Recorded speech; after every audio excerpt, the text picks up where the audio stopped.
Bonjour Philippe et bienvenue sur ce podcast. Merci d'avoir accepté l'invitation de Cyclist Performance Academy. Alors je rappelle pour ceux qui ne te connaissent pas que tu as été agent de coureur cycliste. On va donc parler de ce métier, mais aussi plus globalement de ta vision du cyclisme. Mais avant ça, est-ce que tu peux te présenter un peu plus en détail? Alors, si je me présente en détail, on va passer trop de temps, j'imagine, parce que On a du temps. c'est le privilège des vieux, c'est d'avoir fait beaucoup de choses. En fait, j'ai eu plusieurs vies. J'ai d'abord été journaliste, après avoir fait des études de droit et une école de journalisme. J'ai notamment dirigé longtemps une grosse radio de l'Ouest qui s'appelle Alouette. Et il y a un lien avec le cyclisme parce que très rapidement, dans le cadre de cette radio, je m'auto-désignais envoyé spécial sur le Tour de France. Et parce que j'avais la passion du vélo pour en avoir fait quand j'étais jeune également, à un niveau très modeste. Et puis de là est né un lien fort avec Jean-René Bernaudot, qui nous a amené à créer le Vendée U en 1991, puis à créer une équipe professionnelle. C'est là où j'ai abandonné ma carrière de journaliste pour entrer de plein pied dans le cyclisme. Et donc on a créé à l'époque l'équipe Bonjour, qui est devenue Brioche la Boulangère, puis Bouygues Télécom, puis Europcar, puis Direct Énergie, puis Total Énergie aujourd'hui. Voilà, donc ça a duré 4 5 ans. Ensuite, pour des divergences de vues qu'on avait avec Jean-René, j'ai quitté cette belle aventure. Et ensuite, j'ai eu une agence de communication et j'ai replongé dans le cyclisme à la demande de Stéphane Hulot quand ont été créés Besson Chaussures Sojason puis Sors Sojason.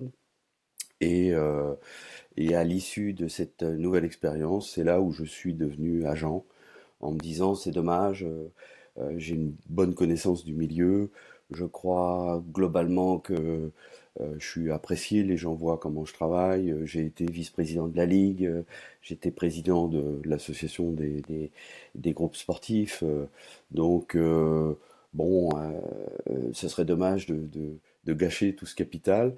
Et c'est là où j'ai eu l'idée de devenir agent. J'ai testé l'idée sur plusieurs coureurs, dont un notamment qui s'appelle Jérôme Coppel. Jérôme m'a tout de suite dit, ouais, c'est super, je vois le lien que tu as avec les coureurs, ça va marcher tout de suite, je t'encourage. Et puis je viendrai, dès lors que tu seras agent, je viendrai avec toi. À l'époque, il travaillait avec Michel Gros. Et puis j'ai passé mes diplômes, je les ai obtenus et avec peine. Et puis voilà, je me suis lancé et Jérôme a tenu parole.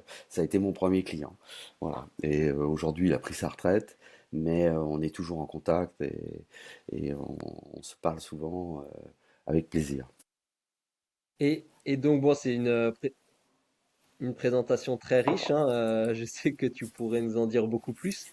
Par rapport aux coureurs que tu as suivis, est-ce qu'on a le droit de dire des noms, de citer des noms ou pas? Jérôme Coppel, j'ai travaillé avec Pierre Roland, avec Brian Cocard, Guillaume Martin, Quentin Paché, Anthony Pérez, qui vient d'annoncer qu'il prenait sa retraite.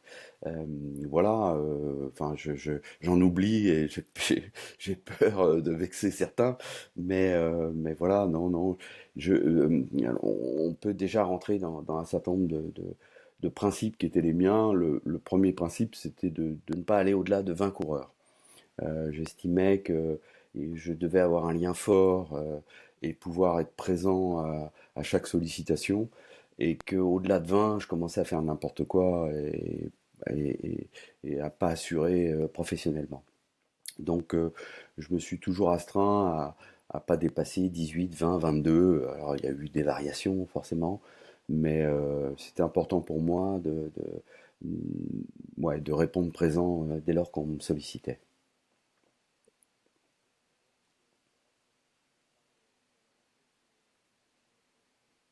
Ok, très bien. Bah, c'est vrai que on en parlait tout à l'heure en off, mais ça fait le lien aussi avec le métier d'entraîneur. En tout cas, on voit quelques similitudes déjà là-dedans. Mais moi, je voudrais me recentrer sur bah, forcément sur le métier d'agent. Et une question toute simple. La première question, c'est en quoi ça consiste? Parce que c'est quand même un peu une nébuleuse pour beaucoup de gens. On comprend pas toujours ce que fait l'agent. C'est un métier assez méconnu et je voudrais que tu le présentes. Deux aspects. il y a un premier aspect qui est un aspect légal, qui est défini par le code du sport et qui est valable d'ailleurs pour tous les sports. L'agent, c'est la personne qui met en relation un sportif et un employeur, donc un club ou une équipe pour ce qui concerne le vélo, en vue de concrétiser un contrat de sportif professionnel. Ça, c'est, alors je le dis dans les mots qui sont moins juridiques que ce qui est inscrit dans le code du sport, ça c'est la base du métier d'agent. Euh, à partir de là, chaque agent travaille un petit peu à sa manière. Moi, d'ailleurs, je disais que je m'occupais d'une vingtaine de coureurs, j'avais 20 pratiques différentes en fonction de ce qu'attendait le coureur. Certains attendaient une grosse présence, d'autres étaient beaucoup plus autonomes. Enfin voilà, certains euh, avaient, enfin, attendaient de moi une approche un peu psychologique, d'autres pas du tout. Enfin voilà, donc il y a autant de manières de pratiquer ce métier que d'agents et que de coureurs. Parce que, y compris un même agent peut avoir des comportements différents en fonction des coureurs. Le, pour entrer dans les détails, donc le principe de base, c'est de trouver un contrat et négocier un contrat au nom du coureur. Euh, Ensuite, par extension, il y a un climat de confiance qui se crée entre entre le coureur et son agent. Son agent, généralement, il connaît très très bien le métier et le monde du cyclisme. C'est d'ailleurs pour ça qu'on vient le chercher. C'est parce que il connaît l'actualité, les forces en présence, euh, quel sponsor est avec quelle équipe pour combien de temps, quel coureur est en contact avec quelle équipe. Il est vraiment au cœur du dispositif, au cœur de l'information. En cela, d'ailleurs, je retrouvais mes vieilles connaissances du métier de journaliste, quelque part. Et puis aussi, il connaît pertinemment les lois, les règlements. Il sait qu'est-ce qu'on peut mettre dans un contrat, qu'est-ce qui est illégal, quelles sont les clauses qu'on peut imaginer. Et ça, c'est des choses très, très importantes. Et puis ensuite, encore une fois, en fonction de la volonté de chaque coureur, il y a l'accompagner dans sa quête de la performance, réfléchir à sa carrière, mettre les choses en perspective, évidemment lui remonter le moral quand ça va mal, mais vraiment, oui, l'accompagner dans les choix qu'il doit faire, sachant que les choix, c'est le coureur qui les fait. Enfin, moi, je n'ai jamais décidé à la place d'un coureur. Il y a une question qu'on se pose souvent quand on pense aux agents de coureurs, surtout quand on est amateur, c'est est-ce qu'il faut un agent pour passer professionnel? Est-ce que c'est entre guillemets obligatoire ou plutôt est-ce que vraiment ça optimise les chances du coureur de passer professionnel? Ça, c'est une question qui revient souvent et moi, en tant qu'entraîneur, il y a souvent des coureurs qui me posent cette question. Donc, je voulais avoir ton avis là-dessus. Alors moi, quand on me posait la question, j'avais une réponse toute faite qui était de dire je suis pas un magicien. C'est pas moi qui pédale et on est quand même dans un sport et l'essence même du sport c'est la performance et et les victoires et ça je peux pas les avoir à la place du coureur. En revanche, il me semble qu'aujourd'hui quand on veut non seulement passer professionnel mais ensuite maîtriser un peu sa carrière, c'est bien de pouvoir se reposer sur les compétences et l'expertise d'un agent qui vit avec le milieu, qui encore une fois sait ce qui est possible et pas possible, qui peut d'ailleurs recadrer le coureur en disant attention là tu t'enflammes mais c'est pas comme ça que ça se passe, et qui peut sécuriser aussi les parents puisque aujourd'hui on songe à avoir un agent de plus en plus jeune. Et je pense que vraiment, alors je prêche pas pour ma paroisse, mais il n'est pas impossible de passer professionnel sans agent. Quand vous vous appelez Paul Sexas, je dirais que vous avez un agent ou vous n'avez pas d'agent, de toute façon, un jour ou l'autre, vous passerez pro parce que vous êtes fort et que vous gagnez le Tour de l'Avenir et que toutes les équipes frappent à la porte. Et justement, c'est à ce moment-là où c'est bien d'avoir un bon professionnel pour faire le tri, pour vérifier qu'on n'est pas en train de se faire avoir, hein, très, très concrètement. Donc je crois que dans tous les cas de figure, il faut avoir un agent. Ça me paraît indispensable. Alors après, encore une fois, il n'est pas impossible de passer pro sans agent. Mais je pense que de pouvoir s'appuyer sur les compétences de quelqu'un qui a la vision et qui a l'expérience, à mon avis, ça me paraît indispensable pour éviter de faire des erreurs. Au niveau du réseau, parce qu'on a souvent cette croyance, ou je ne sais pas si c'est une croyance, mais que l'agent, parce qu'il connaît très bien certains managers, va pouvoir placer, alors c'est peut-être mal dit, hein, mais placer des coureurs plus facilement dans des équipes. Est-ce que ça marche comme ça ou Ouais, c'est plus pas? complexe. Ça peut Ou est-ce que c'est marcher plus complexe? ponctuellement comme ça. Mais il y a une autre réalité. Euh, Moi, j'ai oublié de citer un coureur tout à l'heure, et non des moindres, Kevin Vauquelin. Euh, j'ai travaillé avec Kevin Vauquelin, et il m'est arrivé de le proposer à un certain nombre d'équipes en disant, vous allez voir, ce coureur, c'est sûr, il a un gros moteur, il va marcher et tout. Bon, les équipes vous comprennent, vous écoutent, ont, ont un petit sourire dubitatif au coin du visage. Bon, sauf que quand vous faites ça une fois, deux fois, trois fois, la quatrième fois que vous arrivez en disant j'ai un jeune, il est prometteur, je serai vous, je suivrai de loin, et tout, bah, on vous écoute. Donc après on va dire ah c'est du copinage. Non, c'est pas du copinage, c'est le fruit de l'expérience qui fait que au bout d'un moment la parole de l'agent elle elle porte encore plus fort parce qu'on sait que généralement vous êtes franc et si vous avez des convictions c'est qu'elles reposent sur une réalité. Donc voilà, après le copinage il existe mais je trouve qu'il existait encore plus avant. C'est-à-dire à l'époque où il n'y avait pas des agents, qu'est-ce qui se passait? C'était machin qui était le beau-frère d'un ancien pro qui disait ouais attends moi je connais machin, je vais l'appeler puis ça se passait un peu comme ça et je trouve que c'était pas très sain. Aujourd'hui quelque part tous les agents sont sur un pied d'égalité et à eux de faire leur métier et d'être performants. Et là, tu as parlé de repérer des talents. Voilà, lui, il aurait un gros moteur ou pas. Tu te bases sur quoi pour juger le talent d'un coureur? Ça, Non? c'est quelque chose qui m'intéresse, moi, personnellement, parce que toi, t'es pas non plus entraîneur, donc j'imagine que tu vas peut-être moins accéder ou regarder les datas, mais j'imagine que tu auras un œil peut-être plus averti sur Déjà, d'autres choses. Est-ce que tu peux déjà, nous parler un peu de cet aspect-là? Qu'est-ce c'est que le tu vas fruit de regarder chez un l'histoire. Je coureur? disais tout à l'heure que j'ai été président du Vendée U, qu'on a créé avec les autres clubs très vite, l'association des clubs de division nationale. Et je suis resté toujours en contact avec le monde amateur, le monde des formateurs à travers la France, avec une estime réciproque, je crois pouvoir dire certaine.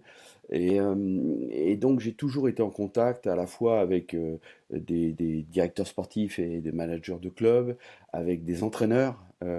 J'ai toujours eu un contact très transparent et très franc avec les entraîneurs, parce que justement, moi, c'est pas mon métier, et j'avais besoin de valider mes impressions, parce que c'est aussi un métier de sensation. Euh, je vais pas citer le nom du coureur, mais il y a 2 ans, il y a un coureur que j'ai rencontré un peu par hasard, qui venait d'une autre discipline. Je vais essayer de pas donner trop de détails.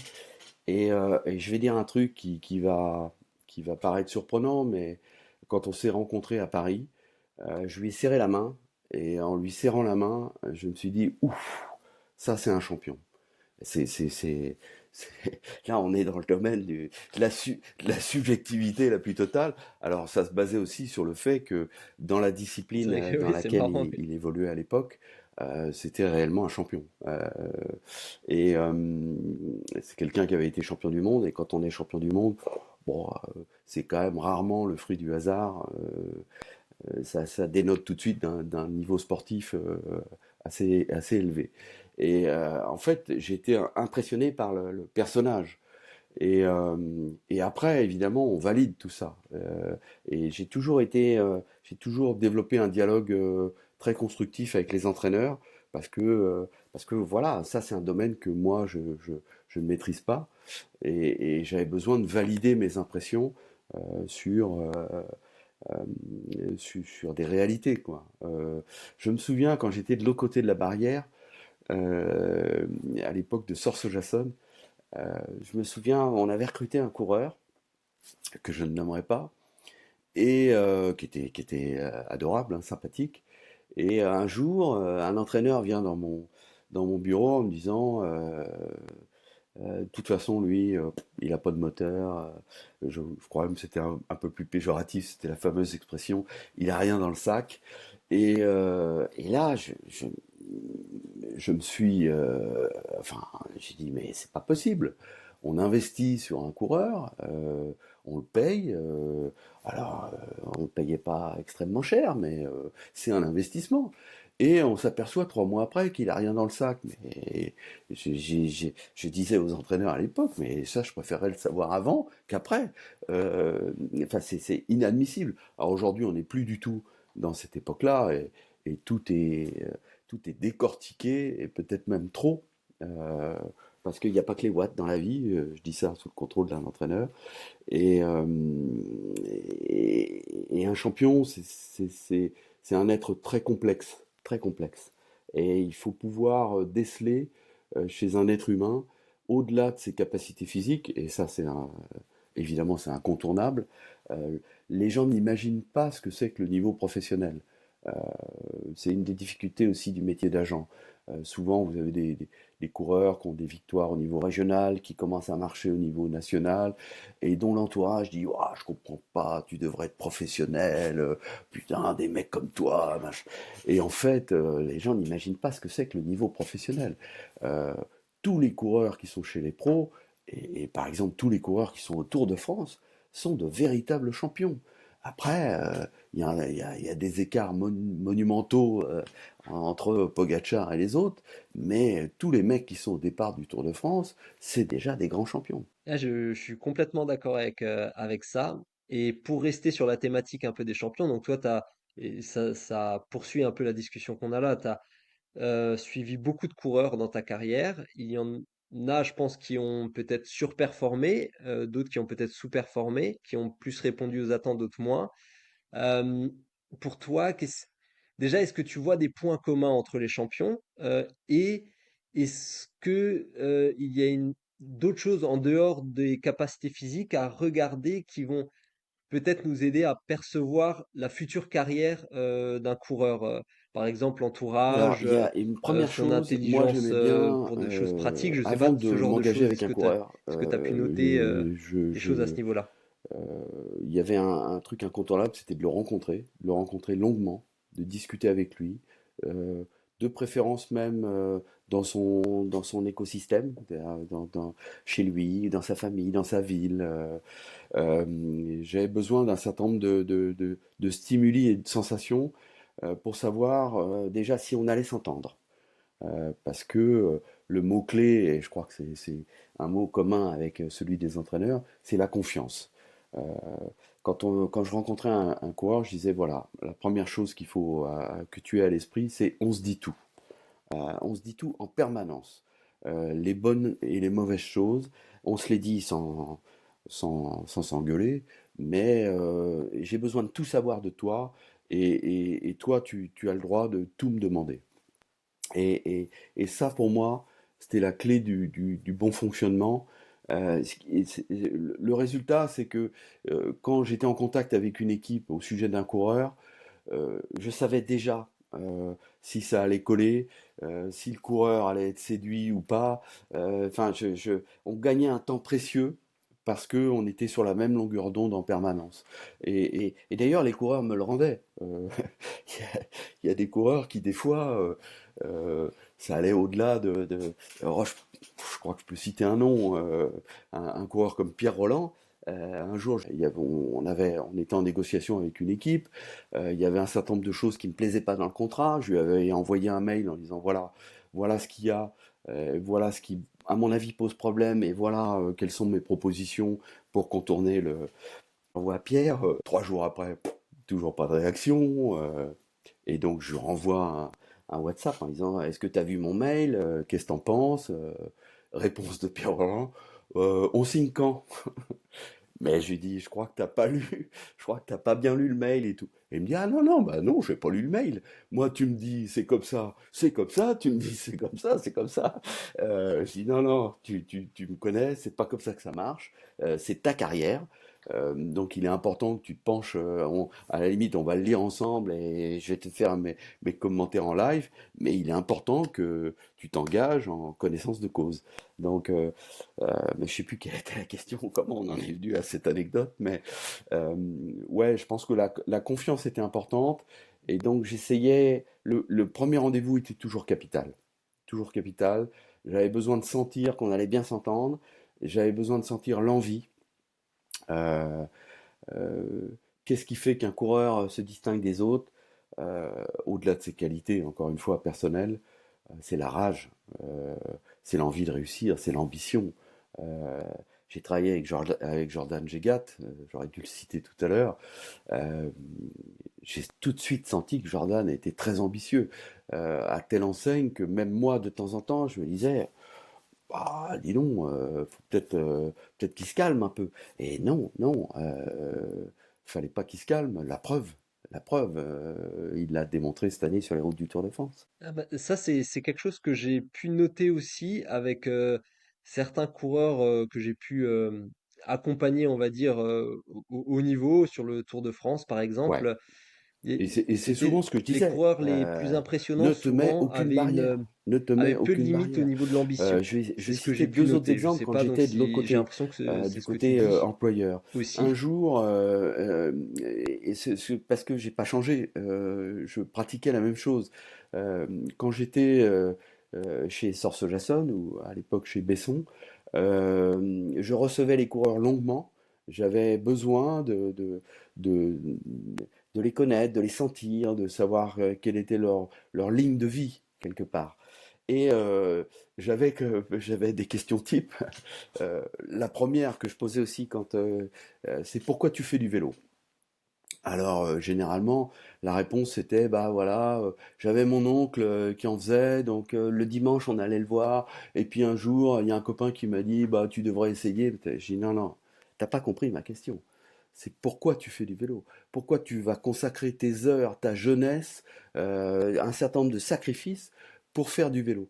Quelle est ta quête, quoi? Quel est ton moteur? Qu'est-ce qui te fait vibrer et qu'est-ce qui fait que tu te consacres à ça à 100%? Ça, c'était la première question. Et j'avais une autre question, c'est quoi ton rêve le plus fou?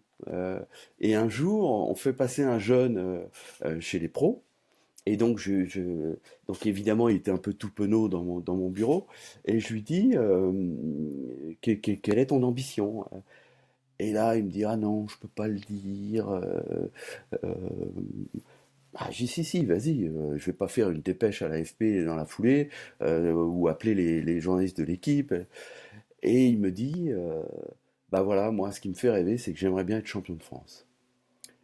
Et là, je, je dis, mais heureusement, enfin, c'est quand même la moindre des choses. Je dis, mais garde cet objectif précieux dans ta tête, mais ne l'abandonne pas.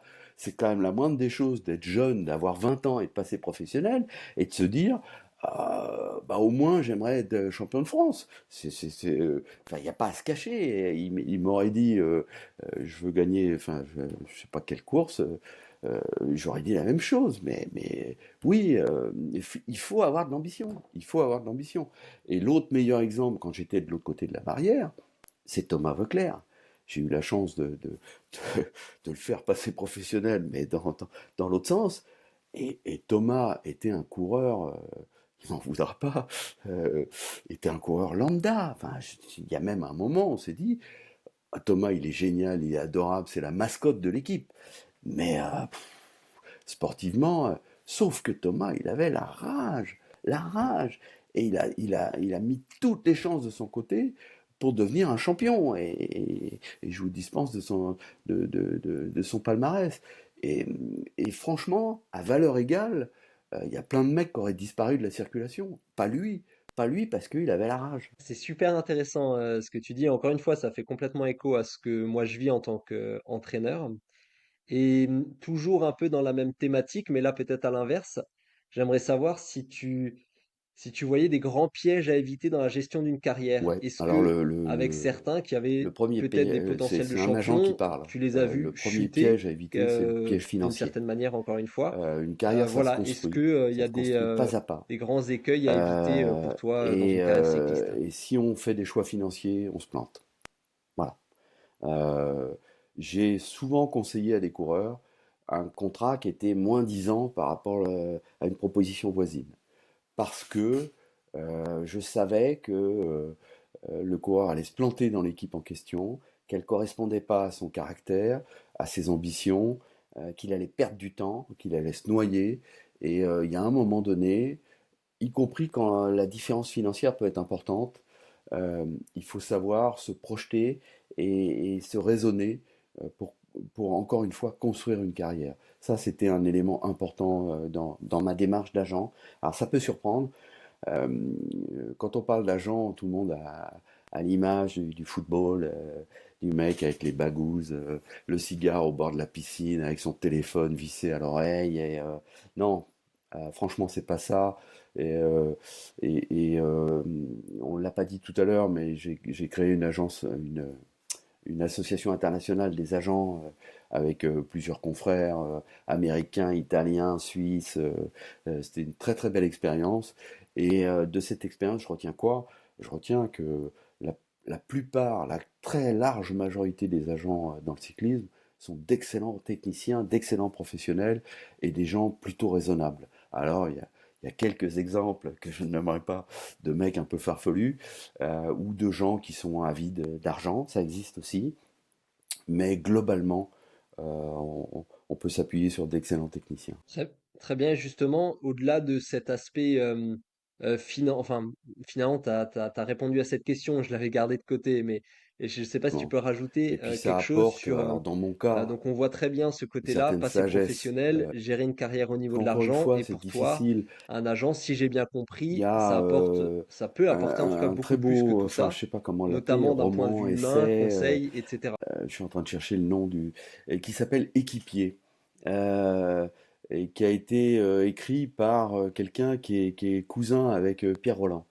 Je crois de mémoire, qui s'appelle Grégory Nicolas, et qui raconte l'histoire de jeunes, et notamment de Pierrick Kemener, si ma mémoire est bonne, qui était un champion local, qui gagnait toutes les courses, qui était adulé dans le Finistère, et qui d'un seul coup se retrouve chez les pros et qui s'aperçoit que bah, c'est difficile, qu'il ne gagnera pas souvent, qu'il a des mecs qui sont encore plus forts que lui. Et ce contraste entre le statut de champion, de petite vedette, et d'un seul coup d'équipier anonyme, c'est quelque chose qui est difficile à gérer. Et c'est bien de pouvoir s'appuyer sur des gens qui sont à la fois dedans et à la fois un peu extérieurs, comme les agents, pour soutenir, parce que psychologiquement, c'est un cap qui est pas facile à... C'est un peu comme le gars qui est premier de la classe pendant toute sa scolarité et qui se retrouve en prépa ou en Cagne ou dans une grande école de commerce et qui se retrouve qu'avec des premiers de la classe et qui s'aperçoit que le niveau est terrible alors qu'il se croyait un peu au sommet. Bon, bah, ça, c'est pas facile à gérer. C'est pas facile à gérer. Et un agent peut être très important là-dessus. Et donc là, on s'est plutôt attardé sur j'allais dire les adultes, en tout cas les cyclistes qui veulent passer professionnels ou qui sont passés, ou qui sont professionnels. Mais tu as parlé aussi au tout début du podcast qu'il y avait des jeunes, de plus en plus jeunes, qui venaient te voir ou des parents qui Alors, t'appelaient une anecdote pour pour trouver un commencer. agent. Moi, Euh, j'ai entendu il y là a quelques récemment, par années, exemple, qu'un il y a, KD1 avait fait un appel à un tu agent et que parlais cet agent avait contacté une équipe de professionnelle. relations de Toi, proximité qu'est-ce que avec tu en certains penses déjà patrons. de Bah oui, ça? il y a des Et à affinités partir de et quel il y a de âge, la pour toi, confiance ça peut être avec certains bien de managers généraux commencer à travailler d'équipe. avec un agent? Et il y en a un qui vient me voir, qui me dit, il faut qu'on se voit, j'ai réfléchi à quelque chose, je voudrais t'en parler. Et donc on se voit un jour, et il me dit, voilà, nous, évidemment, on prépare l'avenir, donc on accompagne un certain nombre de jeunes. Bon, évidemment, au bout d'un moment, ils sont approchés par des agents. Comme on s'entend bien, que j'ai confiance en toi, que je sais comment tu travailles, bonjour, je sais comment tu travailles, euh, tant qu'à faire qu'ils aient un agent, j'aimerais autant que ce soit toi. Alors, on reste indépendant. Ça ne veut pas dire que tu es marié avec nous, ça ne veut pas dire que nous, on répondra pas à d'autres agents, mais pour protéger ces jeunes coureurs, j'aimerais autant que ce soit toi. Et chacun reste chez soi, et encore une fois, mais moi, ça me rassurerait. Est-ce que tu acceptes? Alors, je dis, bah, oui, pourquoi pas. Et il me dit, donc, si tu acceptes, je te donne la liste des coureurs concernés. Il y a des cadets, des juniors et des espoirs. Je te donne les coordonnées, je leur dis rien. Je ne vais pas préconiser, moi, leur patron ou leur futur patron, je ne vais pas leur préconiser d'avoir toi comme agent. Et tu les contactes et bon. Donc j'ai pris la liste et je les ai contactés un par un. Et ben ils avaient déjà tous un agent. Et, et- et le manager en question le savait pas, mais ils avaient déjà tous un agent, y compris les cadets. Donc, je crois que c'était il y a 3 4 ans. Ouais, ouais, ouais, c'est terrible. Moi, quand je me suis installé, j'ai dit, je m'interdis de travailler avec Ah des oui. juniors. Et puis, Et, bah, au bout d'un moment, j'ai bien été obligé de le faire. Euh, et en plus, je crois que c'est encore plus important pour un ok. jeune Et ça, d'avoir, c'était quand? et pour ses parents en l'occurrence, parce que quand on signe avec Ah, un quand jeune, même, ok. il faut évidemment que les Ah, bah, je représentants suis légaux surpris. signent également le contrat, c'est dans la loi. Euh, je crois que Moi, j'ai souvent eu des parents qui me disent, voilà, il marche, le téléphone commence à sonner, nous, on ne sait pas quoi dire, on est paumé, on ne sait pas qui est qui, qu'est-ce qui est bien pour lui. Et ben, c'est là où un agent peut être important. Oui, il n'y a rien de péjoratif là-dedans. Au contraire, j'ai aussi connu des jeunes qui ont été approchés, à qui on a fait le grand numéro, viens nous visiter, et je te fais visiter le bus, et je te présente le grand champion de l'équipe, et ouah, le jeune repart avec les yeux écarquillés, ses parents sont sur un nuage en disant, waouh, machin. Puis après il se passe rien. Ou il se passe il est signé à 2 balles 2 et qu'il s'aperçoit qu'il a fait une erreur, qu'il aurait mieux fait d'aller dans l'équipe d'à côté, mais qu'il ne savait pas que l'équipe était intéressée. Enfin, donc, pour moi, c'est essentiel d'avoir un agent. C'est essentiel d'avoir un agent. Et c'est pas, il y a pas de côté négatif. Et a fortiori, quand on est jeune et qu'on est paumé parce qu'il y a la terre entière qui commence à appeler et qu'on ne sait pas comment se positionner. Ouais, mais ça, c'est aussi parce qu'on a encore une fois l'image de l'agent du football, Non, mais le c'est très magouilleur, le intéressant mec comme qui point de pense vue. qu'au C'est vrai que fric ça, on et a qui va tendance à penser, je exploiter pense que c'est Non, la c'est pensée un l'inverse. peu C'est générale, l'inverse. que C'est, ça peut c'est, être trop c'est, tôt et c'est le que c'est technicien qui peut-être va une permettre dérive. Et d'éviter de faire finalement, des toi, tu erreurs nous et de faire dis des que, mauvais choix. au contraire, ça vient peut-être cadrer et protéger de certaines dérives à cet âge-là. Ouais, ouais, mais tu crois pas si bien dire. J'expliquais que j'avais de la proximité avec les amateurs, les entraîneurs, les managers généraux et tout. Ok, non, Mais mais j'avais c'est aussi très une grande intéressant. Maintenant, je te vois proximité avec presque, alors c'est peut-être entre exagéré, mais comme guillemets, un syndicaliste syndicalistes, qui parce serait que du ça n'a côté rien à... du coureur et qui ferait le mais on lien travaillait main dans la avec main avec les l'équipe gens de et qui l'UNCP au niveau protégerait national, avec les gens finalement du le CPA coureur au en niveau premier. international, euh, parce que on avait un intérêt commun, la défense du coureur. On est au service du coureur. Non, bah c'est très intéressant encore une fois. Et maintenant, on va passer à la dernière partie du podcast. Donc là, on a beaucoup insisté sur ta casquette Alors d'agent. moi Après, j'ai un toi, regard tu as eu beaucoup évidemment de parce casquettes que dans je le reste vélo passionné depuis que tu as intégré ce par ce monde-là. sport, par Et je notre voulais sport, savoir, avec ton expérience, mais je détiens pas la vérité. comment tu jugeais l'évolution, Alors comment tu mon voyais regard l'évolution du cyclisme en il est pas général. enthousiaste en ce Bon, moment. c'est peut-être une question un peu Il y a vague, quand mais même est-ce un que tu as certain des nombre choses à dire de là-dessus? Parce nuages qu'au fil qui des pointent à années, l'horizon j'imagine que ça a et beaucoup, beaucoup bougé. qui sont inquiétants ou à tout le moins qui méritent qu'on se pose les bonnes questions. Le premier nuage, il est économique. euh, de 2 ordres. D'abord économique au niveau professionnel, parce qu'on a constaté ces dernières années l'arrivée d'équipes nations, je ne sais pas comment les qualifier, avec des moyens démesurés et qui ont tendance à tout écraser. Vous avez aujourd'hui une équipe, mais par extension, on va dire 3 4 équipes qui dominent outrageusement et qui asphyxie un peu le cyclisme. Euh, Quand vous mettez euh, la télévision à 100 km de l'arrivée et que vous avez déjà le classement qui est fait, euh, je pense que pour le suspense et le panache du cyclisme euh, et l'intérêt d'être sur son canapé à regarder le cyclisme, euh, c'est pas très intéressant. Euh, euh, les- les- L'équipe Arkea BNB s'apprête à disparaître. Euh, il y a eu dans le Télégramme une interview très intéressante du directeur de la communication d'Arkea, à qui le talentueux journaliste demandait pourquoi, au fond, pourquoi ils arrêtaient.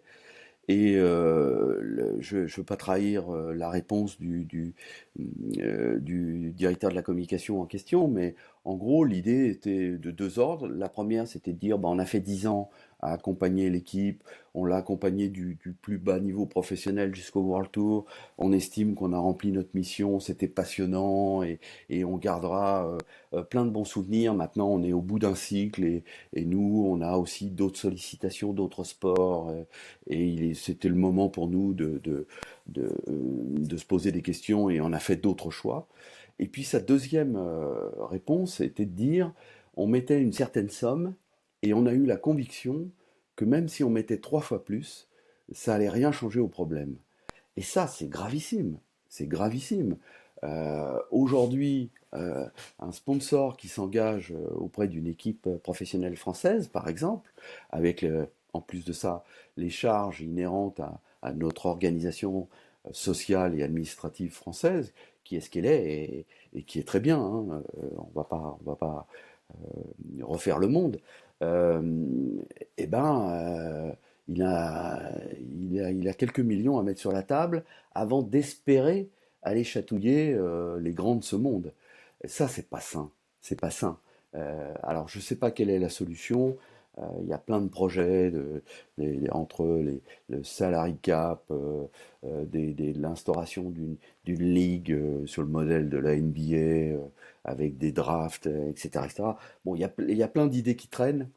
À mon avis, on n'est pas à la veille de voir une révolution.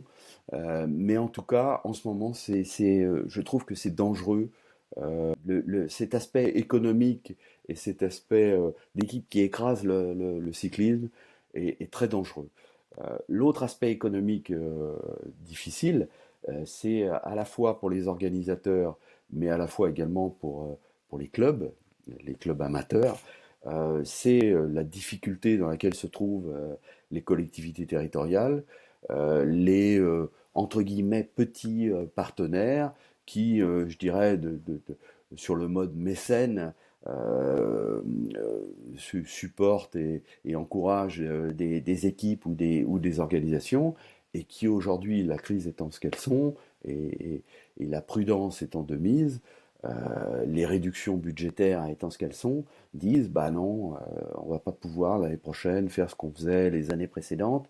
Et je pense qu'il y a beaucoup d'organisateurs et beaucoup d'équipes de clubs qui sont en difficulté. Les clubs, on le voit, hein, il y a eu quand même des disparitions ces dernières années et cette année encore impressionnantes parce que souvent ce sont des clubs historiques qui paraissaient indestructibles. Donc ça, c'est un vrai motif d'inquiétude. J'ai un autre motif, j'en ai trois, excuse-moi d'être un peu long. Le deuxième motif d'inquiétude, c'est la sécurité. Euh, euh, C'est-à-dire qu'il devient très difficile d'aller faire du vélo sans risquer de se faire renverser par une voiture. Et moi, je me mets à la place des parents. Moi, papa, maman, je veux faire du vélo. Oui, mais Et bon, au-delà du fait qu'en plus le vélo ouais, c'est vas-y, cher, vas-y, euh, vas-y. ça c'est un motif d'inquiétude et on n'a pas vraiment les solutions parce qu'elles dépassent le cadre du cyclisme. Alors je parle évidemment pas des chutes en course, mais c'est important aussi. Hein, bon, quand vous allez faire du football ou du handball, bon, à la limite, vous cassez une jambe, quoi. Bon, je suis caricatural, hein, mais quand votre enfant fait du cyclisme, votre fille ou votre fils fait du cyclisme, ça peut être très grave. Donc ça, c'est un motif d'inquiétude aussi. Là encore, j'ai pas la solution. Et puis troisième motif d'inquiétude, l'environnement. Il y a un moment où le cyclisme doit se poser les bonnes questions. Euh, il y a un moment où, selon une expression que j'aime beaucoup et qui n'est pas de moi, euh, la vie va être organisée par la hiérarchie des renoncements. C'est-à-dire qu'à un moment, on pourra plus traverser la France, l'Europe, le monde pour aller faire une simple course de vélo, que l'énergie va être rare, qu'il faudra faire des choix et que organiser, par exemple, je sais que c'est très iconoclaste ce que je vais dire, organiser le Tour de France tel qu'il est aujourd'hui, ça va devenir problématique. Quand il fera 45 degrés à l'ombre, il y aura des préfets qui diront, moi je suis désolé, il va y avoir 500 000 spectateurs sur le bord de la route, je ne peux pas prendre ce risque, et donc l'étape est annulée. Alors quand je disais ça, on me disait non mais non mais c'est le Tour de France, jamais machin. Bah dernièrement, je prends tout le monde à témoin, il y a un préfet qui a dit ce soir c'est OM Paris Saint-Germain, c'est la grande affiche du football de l'année. Et ben non, il n'y aura pas de match ce soir parce que les conditions environnementales ne sont pas réunies et je ne peux pas prendre le risque qu'il y ait des gens dans la rue alors qu'il va y avoir une tempête. Donc, comme quoi, rien n'est impossible. Et je pense aussi qu'il va falloir oui, qu'on freine sur pas mal de choses. Ça, c'est un discours qu'on n'entend pas assez, alors qui n'est pas spécifique au cyclisme, hein, mais il y a, on a, nous, l'image du cyclisme, sport écolo, parce que le vélo, ça pollue pas, machin. Le vélo, il pollue pas, mais la fabrication du vélo et l'organisation du cyclisme telle qu'elle est aujourd'hui, c'est moins évident. Donc ça, c'est les nuages noirs. Je précède ta question, il y a aussi des motifs d'optimisme. Euh, Parmi les choses, moi, que je retiens sur la version optimiste et enthousiaste. Il y a le développement du cyclisme féminin. Euh, bon, moi j'y ai toujours cru parce que c'est le sens de l'histoire. Et je trouve que ça a été vite, ça va vite, mais qu'on voit des belles courses, on voit des belles équipes, des beaux projets qui se montent, et ça c'est un motif de satisfaction. Et on voit des courses un peu plus disputées, un peu plus harmonieuses, alors même qu'il y a quelques années, le vélo était écrasé par les Néerlandaises.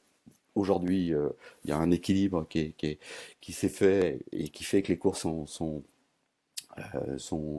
passionnantes. Et puis l'autre motif d'optimisme pour nous, franco-français, c'est que peut-être pointe à l'horizon le successeur enfin de Bernard Hinault. Et alors, c'est de pas lui faire... pardon, tant attendu. Alors, c'est pas un cadeau pour lui, mais il semble qu'effectivement, il ait un certain nombre de prédispositions et j'espère que sa carrière sera bien gérée, qu'il sera bien entouré. Ça me semble être le cas et qu'on va peut-être avoir dans quelques années quelqu'un qui, en tout cas, va pouvoir rivaliser au plus haut niveau. Bon, c'est évidemment Paul Sexas, hein, et Tant ça, c'est un attendu. motif parce qu'on sait très bien que ça a un effet d'entraînement, Tant attendu. que plus on aura un coureur français de renommée et qui jouera les premiers rôles, plus ça donnera envie aux petites filles, aux petits garçons de faire du cyclisme. Je pense que Pauline Ferrand-Prévot, chez les filles, donne envie à plein de filles de faire du vélo, qui était à la base, en tout cas dans ma génération, pas forcément un sport auquel on pensait quand on était une petite fille. Et ça, c'est des motifs d'encouragement, ouais, et d'optimisme. Non, bah, c'est un tableau très réaliste, je pense, que tu Alors j'ai dressé trois là sur conseils. le cyclisme Le mondial premier, et c'est le travail. particulièrement Le deuxième, c'est le le travail. Et cyclisme le troisième, c'est français. le travail. Maintenant, moi, Euh, je voulais aller vers la conclusion de on ne peut ce pas réussir sans podcast. travailler, même quand on a Une du talent. dernière question Euh, par rapport à nos donc, auditeurs, ceux notamment qui rêvent encore une de fois, il passer faut avoir conscience professionnel. qu'au niveau Donc, on professionnel, le revient un niveau peu à est notre discussion, à incroyable. notre première Les gens ne se discussion. rendent pas Est-ce compte que ce que tu c'est aurais d'être un un ou coureur deux cycliste conseils? professionnel. Voilà, c'est Les gens ne se rendent pas compte de ce que c'est basique ou important au à 15e leur jour promulguer. d'un Tour de France, d'avoir une étape avec 5 cols et de repartir le lendemain matin pour refaire la même chose. Enfin, c'est un niveau extraordinaire au sens littéral du terme. Donc ça passe par des heures et des heures d'entraînement, par la qualité de l'entraînement. Et heureusement, aujourd'hui, on a des grands techniciens pour essayer d'accompagner les coureurs. Et je pense, voilà, le premier conseil que je donnerais, c'est jamais se croire arriver. Euh, Il y a un proverbe tibétain, je crois, qui, qui, est, qui, est qui peut être décliné dans le cyclisme, qui dit en gros, euh, quand tu arrives en haut de la montagne, continue à grimper. On n'est jamais arrivé. Et ce que je disais souvent aux coureurs, tout peut s'arrêter du jour au lendemain. Donc, faut jamais se dire, ouais, bon, c'est pas grave, je vais abandonner là parce que la course d'après, machin. Non, faut aller au bout de ses rêves, au bout de sa logique et au bout du travail. Euh, un bel exemple avec qui j'ai travaillé avec une proximité qui reste aujourd'hui d'ailleurs, c'est Guillaume Martin. Euh, alors oui, Guillaume, il n'a jamais gagné de grand tour, de grandes classiques, mais voilà quelqu'un qui a toujours mis toutes les chances de son côté, qui a toujours travaillé, bon, euh, franchement, c'est des coureurs exemplaires, exemplaires. Brian Cocard, euh, vous laissez Brian dans la nature pendant 3 semaines, quand il fait sa rentrée, il est capable d'aller gagner. Parce que c'est des gens sérieux. Alors je sais que ça choque parce que Brian, on a l'impression que c'est un petit rigolo. Non, non, c'est des grands professionnels. Parce que on ne coupe pas à ça. Et Paul Sexas lui-même, j'imagine que encore aujourd'hui, et dès aujourd'hui, c'est un gros travailleur. Euh, Ça, pour moi, c'est incontournable, incontournable. Et puis l'autre truc, c'est de ne pas se mettre de limites et rester soi-même. Pas jouer à un autre, parce que une personnalité, on n'en a qu'une, et il ne faut pas la gâcher. Voilà, être en paix avec ses valeurs, avec ses ambitions, et ne jamais renoncer. Je disais souvent au coureur, il est toujours trop tard pour abandonner. Euh, voilà. Et une belle phrase aussi, qui est la devise du maréchal de Latte de Tassigny, je ne sais pas si ça te parle, et sa devise c'était ne pas subir. Euh, voilà, ne pas subir et ne pas se mettre de limites. Ça, c'est un conseil que je pourrais donner. C'est une très belle conclusion pour ce podcast. En tout cas, merci de nous avoir éclairés sur tous ces points. Et puis, c'était un échange extrêmement enrichissant. Et donc, on se dit à bientôt, certainement. Ouais, ouais, à bientôt. À bientôt. Merci Rémi.